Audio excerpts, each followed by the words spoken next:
Halo, Assalamualaikum warahmatullahi wabarakatuh. Selamat datang di channel YouTube saya. Nah, ini adalah podcast kedua. Hari ini kita mau ngobrolin tentang sesuatu yang bikin gundah gulana banyak orang, yaitu tentang mudik. Presiden sudah memutuskan kalau dilarang mudik. Kami para PNS juga sudah dapat edaran dari Menteri Pan-RB juga dilarang mudik. Jadi ini mungkin akan jadi pengalaman pertama atau sedikit pengalaman dari banyak orang yang mungkin setiap tahun biasanya selalu mudik, tahun ini harus tinggal di rumah masing-masing gitu ya. Untuk berbagi tentang hal ini, saya sudah bersama sahabat-sahabat saya yang ganteng-ganteng ini ada 3 orang. Mari kita sambut saja, ada Mas Seno, Moko, sama Huban. Halo deh. Gimana nih puasanya, masih pada lancar apa enggak ini? Ya, Alhamdulillah lancar. Lancar ya. Lancar. Kalau dari mukanya sih kayaknya yang planet bumi ini kayaknya sudah bolong 3 kali atau 4 kali ini saya. Nggak boleh suuzon. Oh gitu ya. Padahal cuma 2 kali ya. Oh ya. Gimana? Jadi pada mudik apa enggak ini? Oh jelas tidak. Oh, jelas tidak ya.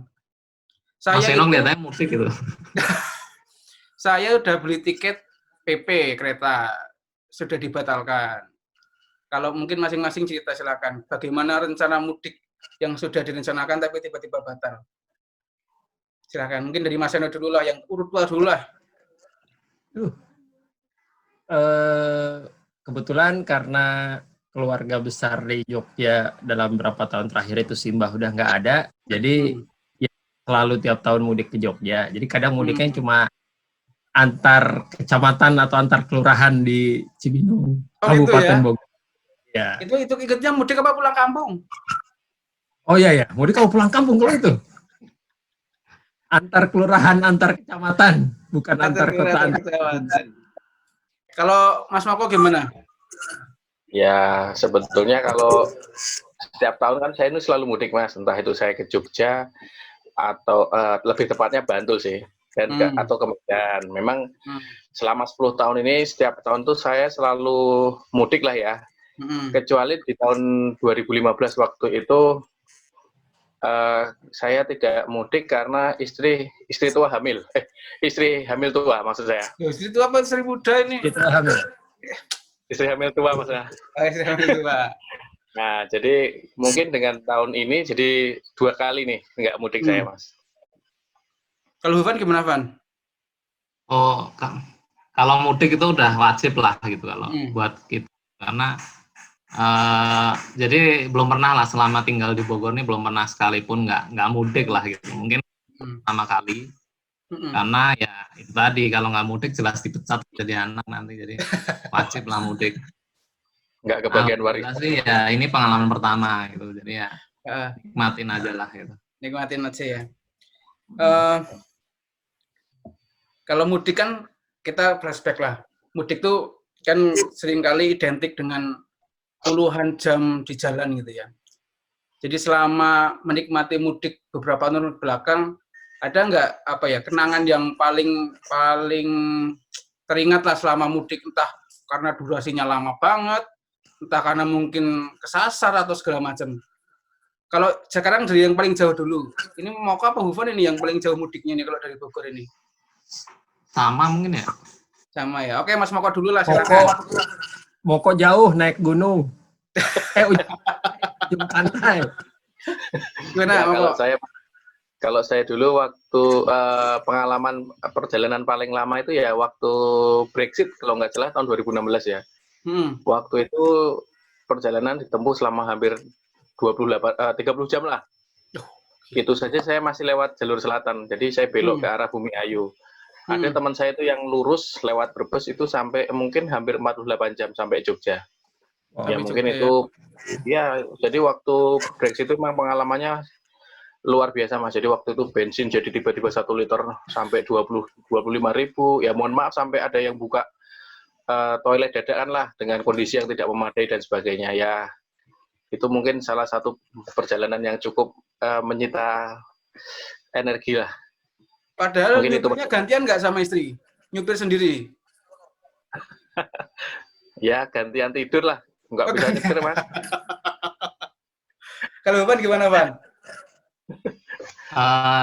Mungkin memang kalau mudik tuh Brexit tuh memang paling parah sih. Cuma alhamdulillah waktu itu posisinya karena kapok ya. Mungkin beberapa sebelumnya itu sempat anak-anak itu kasihan gitu di perjalanan terlalu lama. Akhirnya kita situ justru kita naik kereta. Jadi beberapa tahun itu waktu kita naik kereta, jadi alhamdulillah aman. Mungkin kalau ditanya berapa lama yang mudik rekor itu ya masih di 20-an jam, atau sebetulnya sih bisa 2 hari sih, karena memang kadang-kadang nginep. Jadi kalau total perjalanan sih bisa sekitar 20-an. Nah kalau duka sih yang terakhir kemarin itu, waduh, nge-lag ini. Mudik itu, jadi dari jadi problem di mobil. Kemarin di Tegal nginep, terus pulang itu AC jebol, kompresor. Habis itu radiator juga bocor. Gitu. Jadi akhirnya perjalanan karena nggak memungkinkan kita bengkel juga, jadinya dari Tegal itu tanpa AC, kondisi macet. Nah itu yang mungkin dukanya lah. Waktu tega itu lihat anak-anak itu, mereka pada ngerti sih kalau kondisinya memang nggak bisa ngerti, tapi lihat begitu buka pintu, lihat anak-anak keringetan basah kuyup itu. Perjuangan berarti ya. Tuh, ya itulah ya. Terakhir mungkin habis itu, cuma ya seru sih, masih bisa menikmati lah mudik. Sekarang sih relatif aman kalau mudik. Kalau Mas Seno ini mudik antar kelurahan gimana itu? Wah, kalau ini rekor terlama ya 20 menit. Di McD apa di TTM? Kalau ke Jogja itu terakhir berapa tahun yang lalu juga ya, ketika pakai mobil ya, itu juga sekitar 20 jam, tapi ya mungkin lah itu cukup kapok, dan kita milih moda transportasi yang lain yaitu kereta, jadi lebih baik kereta. Jadi kita standby dari jam 12 kurang sekian menit, dan ya buka 2 handphone, laptop, dan lain-lain dengan keluarga yang lain. Jadi begitu jam 12 kita udah nyiapin kopi-kopi nomor KTP, nama lengkap, dan lain-lain. Jadi begitu itu langsung masuk. Meskipun kadang seatnya terpisah, jadi kudu tukeran orang gitu. Yeah. Tapi masih lebih worth it hunting tiket kereta jam 12 malam dibanding betul, Mas. Jam. Jadi kemarin waktu ada one mudik dilarang itu, dalam hati, waduh kita udah perjuangan nyari tiketnya itu ya, jam 12 malam harus dibatalin itu. Itu ya, waduh, udah. Padahal tahu sendiri waktu rebutan tiket itu kan luar biasa, udah nggak bisa. Jadi bahkan sampai mungkin 2 tahun ke belakang itu ada calo gitu ya, calo orang yang bisa, nggak tahu sih, dia punya cara apa, terus bisa beliin tiket itu. Kita cuma tinggal bayar 50.000 nambahin per kode booking. Nah, dulu enak, tinggal telepon, pokoknya ngasih identitas itu, tahu-tahu nanti ya tetap aja jam 12 malam tetap nggak tidur karena harus bayar langsung ininya kan, cuma dia yang nyariin. Dan selalu dapat, tapi per 2-3 tahun kemarin udah nggak bisa. Jadi kemarin waktu ikut batalin, wah kita udah begadang 2 hari loh Mas, karena hari pertama nggak dapet kan. Iya. Hari kedua, ternyata harus dibatalin juga.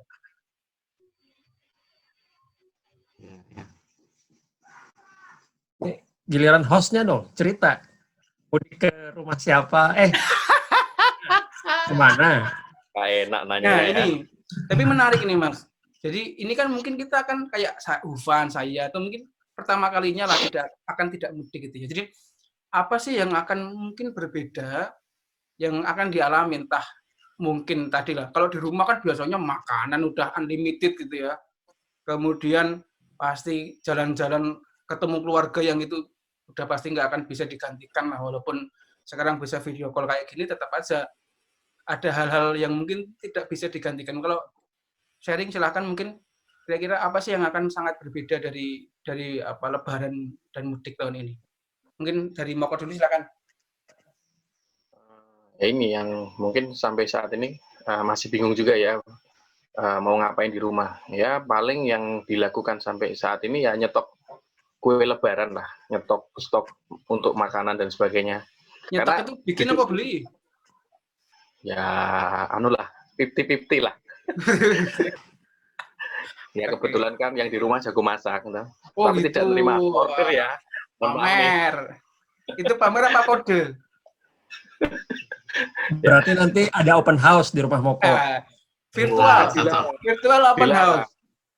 Jadi snacknya di gosen dulu, baru kita rapat, rapat virtual lebaran. Gitu ya. Oke, bagus. Aduh, ya begitulah Mas Farid. Ya paling alternatif kedua ya nyetok hiburan lah, film atau apapun yang bisa dinikmati anak-anak terutama. Udah mesen mainan Mas, ular tangga yang lebar itu 2x2 meter buat mainan anak. Itu buat Ya, karpet buat kamar bisa 2x2 meter, Mo. Itu kamarnya penuh apa enggak itu? Ya, gitulah Mas Seno. Buat anak-anak. Mas Seno gimana Mas Seno? Apa yang berbeda? Kayaknya tahun ini udah banyak yang berbeda ya, sistem kerjanya, puasanya, tarawehnya, dan jadi ya kayaknya mungkin Lebaran berbeda ya karena udah biasa dengan beberapa hal yang berbeda sebelum-sebelumnya, mungkin ya tetap bisa inilah beradaptasi dan menyesuaikan. Ya mungkin kan kok banyak nyetok kue Lebaran gitu, jadi banyak ekspresi, terus ya banyak benar-benar meluangkan waktu dengan keluarga inti dan anak-anak terutama gitu kan. Jadi nggak banyak lama di perjalanan dan lain-lain lah gitu. Kalau Van gimana Van? Oke, kalau jelas mungkin kalau ditanya perbedaan jelas beda semua ini semuanya. Maksudnya dari puasa aja kita mungkin puasanya nggak beda, tarawehnya, sholatnya ibaratnya. Cuma memang itu kalau yang pas di mudiknya atau pas di hari Lebarannya itu jelas orang tua ini, kita nggak ada orang tua bisa silaturahmi itu jelas. Walaupun ada online, tapi tentunya sekali ya antara online sama apa itu virtual sama ketemu langsung. Tetap kerasa itu ya. Mungkin lumayan kerasa gitu. Kalau apa itu tradisinya misalnya seperti makanan mungkin masih bisa kita cari kayak opor dan sebagainya, itu masih bisa kita ganti lah, substitusi lah, tapi mungkin hal seperti itu yang sedikit hilang. Tapi ya mungkin justru pengalaman sekali, semoga sih sekali seumur hidup nih, maksudnya kita ngalami kondisi. Amin. Jadi Mas Seno jadi tadi kan bilang ada yang banyak berubah gitu ya dari ibadah dan segala macam. Itu surat kulhu itu dibaca di rakaat keberapa di terawih-terawihnya Mas Seno ya kan? Jangan-jangan di semua rakaat. Oh enggak ya? 8. Gitu ya. Jadi menarik. Memang kondisi ini ternyata tadi berpengaruh ke banyak hal, sangat banyak hal lah. Ke tadi sistem kerja, kemudian ya bentuk-bentuk interaksi kita juga sekarang banyak berubah dan segala macam itu ya. Kalau mudik ini sendiri, apakah selama ini jadi satu keharusan? Dan saya ingin tahu nih teman-teman, kalau kan ada istri ya, kecuali Mas Seno yang antar kelurahan lah, kayak Hufan sama Moko ini, mudiknya gantian nggak sih kalau keluarga ini, apakah tahun ini harus ke sini dulu atau katakanlah minggu pertama atau hari sekian di mana dulu segala macam? Mungkin Hufan silakan Van. Oke, kalau ini alhamdulillah sih nggak terlalu jauh ya, 2 jam selisih, 2 jam 3 jam lah kalau mungkin pada jadi dari kampung saya sama kampung istri berarti nggak terlalu jauh, masih bisa di cover pada Lebaran, jadi nggak perlu gantian. Gantiannya itu modelnya tahun ini siapa dulu Lebaran hari itu tuh di rumahnya siapa, istri atau saya gitu. Jadi nanti tahun berikutnya kita gantian. Jadi modelnya seperti itu. Nanti setelah hari H+1 kita pindah gitu, pindah ke rumah mertua. Mungkin kan sebaliknya. Jadi alhamdulillah sih masih bisa seperti itu setiap tahun. Walaupun tetap wajib lah ya lindungi dua-duanya. Kalau Moko gimana ini? Sudah mudik ke Medan berapa kali? Oh, sebenarnya kalau strategi mudik itu ya karena kebetulan di tempat saya itu kan berlawanan arah, yang satu ke timur dan satu ke barat. Jadi ya memang harus gantian sih. Misalnya tahun ini ke Jogja, tahun berikutnya ke Medan. Pernah satu ketika itu dalam 1 tahun itu mudik di 2 tempat itu. Jadi saya sudah puasa Ramadan, lanjut puasa Syawal dan Senin Kemis karena habis buat mudik. Ya, gitulah kondisinya Mas Farid. Jadi memang strateginya harus diatur. Karena sekalinya langsung di 2 tempat itu walaupun gantian lah ya. Jadi nanti misalnya ke Jogja dulu, kemudian masuk kerja 1-2 hari, baru mudik ke Medan. Wah itu kerasa Mas. Kerasa di dompet apa kerasa di badan? Ya kerasa di dompet jelas, di badan juga ujung-ujungnya dompet juga Mas. Badan gitu, dompet. Nah untuk Mas Eno pertanyaannya beda ini. Gue ada mudik juga ya, nyonya ada mertua ya. Oh gitu ya. Ini Mas, atau kita kan sering inilah, kalau lebaran itu identik dengan bagi-bagi inilah ya, bagi-bagi uang lebaran lah, kalau buat ponakan-ponakan segala macam kayak gitu. Itu gimana itu serunya dulu, ya tahun kemarin atau tahun sebelumnya lah. Kalau saya kan biasanya udah nyiapin lah minimal 20.000 atau 50.000-an, pokoknya kalau ada yang biasanya kalau habis lebaran kan main ke rumah itu, karena bapak saya kan yang dituakan gitu, jadi banyak yang main ke rumah. Dan pokoknya begitu kira-kira anak SD kelas 1 ini cari gitu. Kalau Mas Eno mungkin ada pengalaman gimana? Biasanya kalau paling saudara-saudara ini yang ngasih jajanan, misal katakanlah nyetok kayak makanan-makanan kayak beng-beng, coki-coki atau ciki yang lain-lain kan, kayak es krim cornetto tuh yang kecil-kecil gitu kan. Jadi ya mereka malah lebih banyak ngasih ke makanan. Kalau saya sendiri mungkin orang tua lain ada yang nyiapin amplop gitu, tapi kalau saya sendiri banyak nyiapin makanan paling. Kalau Moko gimana Mok? Ya kalau di saya sendiri sih, nah jadi ingat zaman dulu teknis nih Mas, dulu kan di bidang neraca nih. Nah jadi kalau ibarat bicara neraca nih, kalau saya ini yang nyumbang dengan yang saya dapat tuh hampir sama. Jadi saya kadang masih dapat juga karena kebetulan orang tua saya itu kan kalau yang di Jogja itu kan termasuk yang kecil, yang muda lah. Jadi yang itu masih ngasih kan, wah. Tapi di satu sisi saya juga ngasih yang ponaan-ponaan, ya imbang lah. Jadi nggak rugi lah, nggak nambah pengeluaran lah. Lu Pan gimana Pan? Ada tradisi ngasih uang ke yang anak-anak kecil gitu nggak? Oh ya jelas. Kalau di kita sih ada. Jadi tradisi itu ada di dua-duanya, terutama anak-anak kecilnya juga banyak sih, jadinya seru. Cuma mungkin kalau itu yang saya pikir mungkin belum ada substitusinya. Apa sekarang bisa pakai GoPay nanti atau gimana? Yang jelas anak-anak kan ya beliin pulsa, jadi daftar nomor HP kita beliin pulsa ya kan 50.000-an lah gitu. Yang jelas dari anak-anak saya sendiri saya juga ngerasa ini, waduh ini nanti lebaran. Wah biasa dapat uang jajan gratis gitu ya, jadi tambah modal mudik. Walaupun kita mudik minim lah, maksudnya kita nggak mudik itu jelas harus diakui lah gitu. Tapi memang seru untuk sharing itu tadi kurang. Kebetulan kemarin kan Pastu juga habis langsung.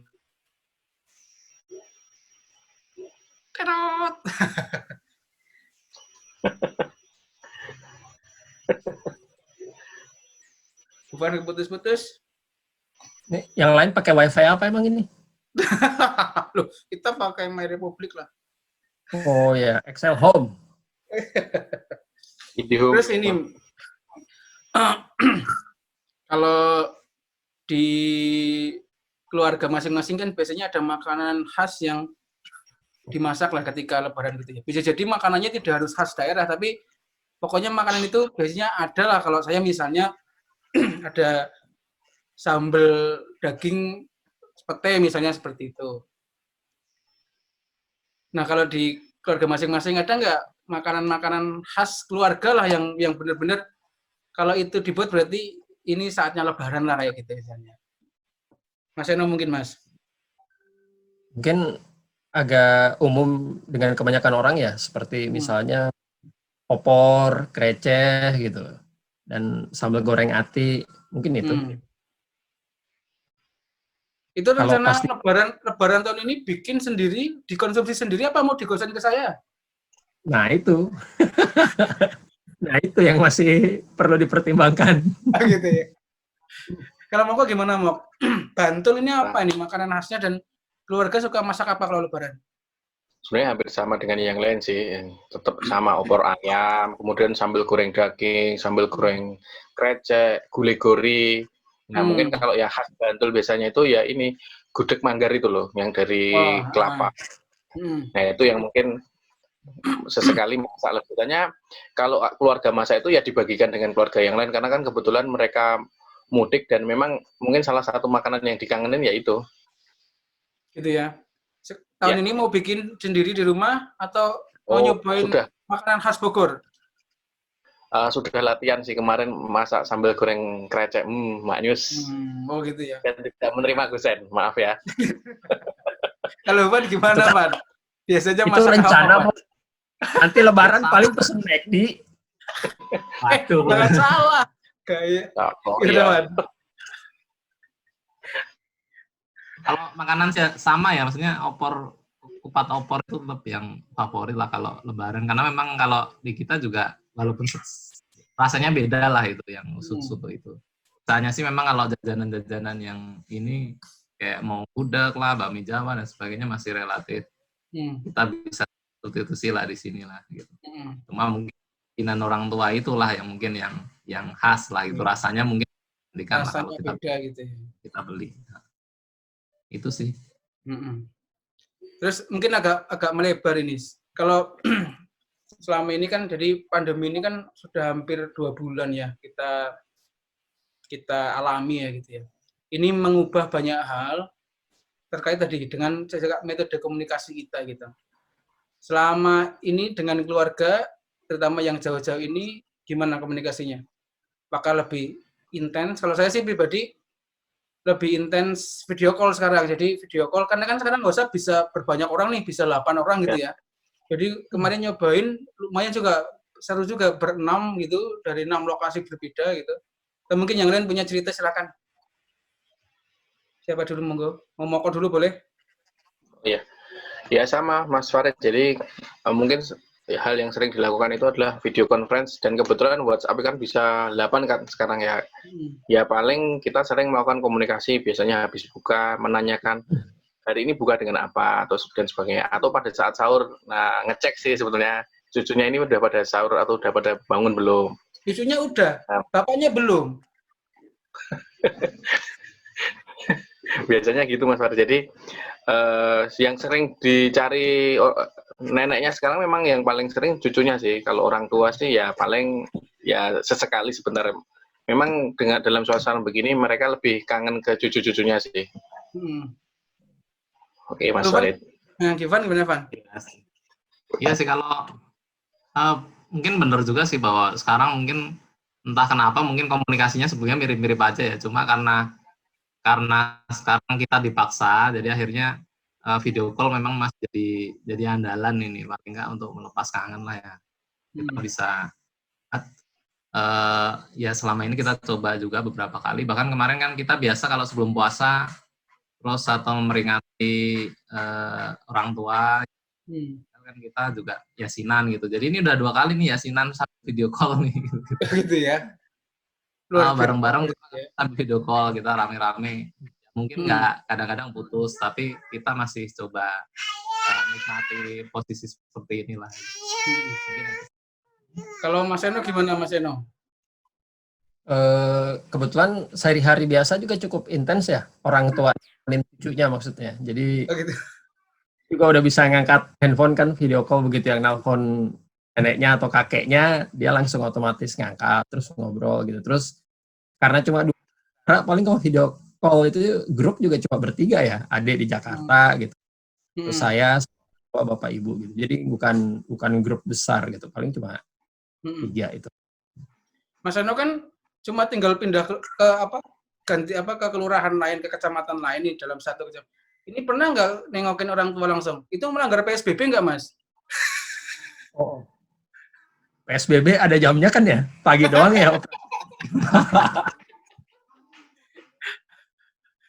Tapi masih sering ini Mas, selama puasa ini ke bapak atau ke mertua? Sering ke bapak ibu. Ya setiap minggu. Normal seperti biasanya. Paling nginep juga. Dan ternyata di jalan pun masih ramai sekali kok. Seperti tidak adanya PSBB menurut saya ya. Oh gitu ya. Saya nggak tahu sih Mas, aku di rumah terus soalnya. Oh, kayaknya kalau lihat Strava-nya rutenya juga jauh deh. Oh enggak. Itu dulu. Sebelum RW samping kanan kiri pada kena positif. Langsung takut ya kan. Gitu. Iya. Jadi memang ya ini ya, mungkin sambil sharing ya. Kita kan memang akhirnya yang kayak pengen olahraga outdoor gitu ya. Itu dihadapkan pada kondisi satu, kitanya mungkin sudah bagus gitu ya.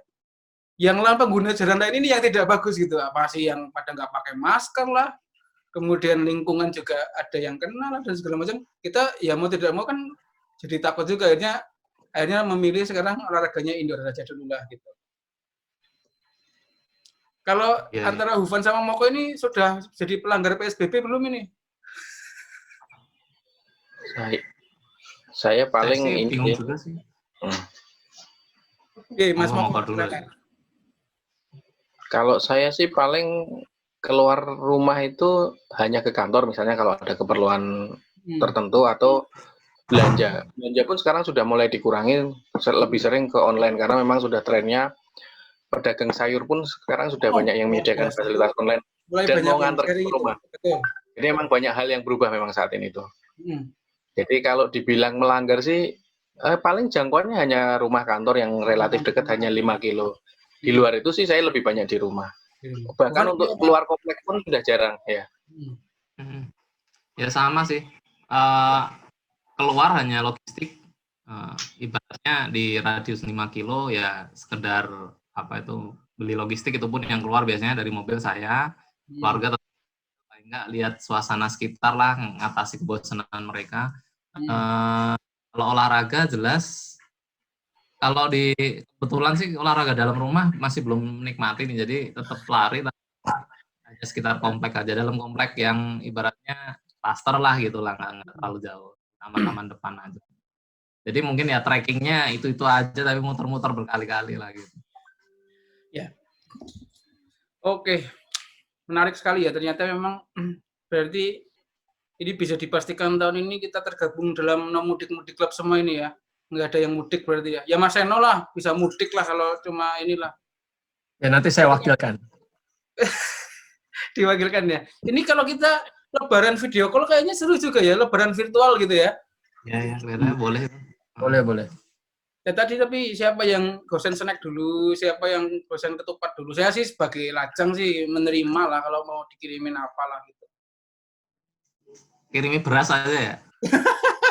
Jemputan. Oke, sekarang mau closing statement ya masing-masing. Kalau mungkin kita sudah pastilah tahun ini nggak akan mudik. Harapan untuk tahun depan, apakah seperti apa? Apakah pengen mudiknya ditambahin waktu liburnya atau pengen apa? Mungkin silakan masing-masing harapan gimana tahun ini bisa tahun depan bisa terlaksana mudik. Dari Mas Eno dulu mungkin Mas Eno. Apa ya? Ya katanya kan cuti lebarannya dipindah ke akhir tahun ya. Ya mungkin mudiknya apa akhir tahun, atau kalau enggak malah dirapel di lebaran tahun depan sekalian kalau dipindah ke tahun depan gitu. Jadi ya tetap suasana lebaran tapi lebih panjang gitu misalnya. Tapi ya sepertinya dengan kondisi seperti ini ya pada maklum lah, katakanlah mudiknya di akhir tahun nggak pas lebaran pun oke lah gitu. Oke. Kalau Moko gimana Moko? Ya kalau saya pribadi sih berharap memang ini menjadi kejadian pertama dan terakhir. Jadi mungkin harapan saya di tahun depan kita sudah bisa mudik dengan normal gitulah. Baru kali ini rasanya kita itu mau mudik ditolak orang tua itu. Jadi orang tua itu sudah pesan itu tahun ini aja mudik. Sama-sama sayang karena alasan cinta gitu ya. Ya. Alasan cinta malah ditolak gitu ya. Iya, jadi rasanya itu kita itu biasanya kita ada kesempatan, ada waktu, tapi baru kali inilah kita itu benar-benar tidak bisa pulang atau bertemu orang tua dalam kondisi yang pandemik seperti inilah Mas Farid. Halo Van, gimana Van? Sama sih, harapannya sih ini yang terakhir jelas. Terus kan kalau kita dengar info-info itu kan memang kemungkinan besar kita akan ngalami new normal lah gitu, nggak bakal sama sebelum-sebelumnya.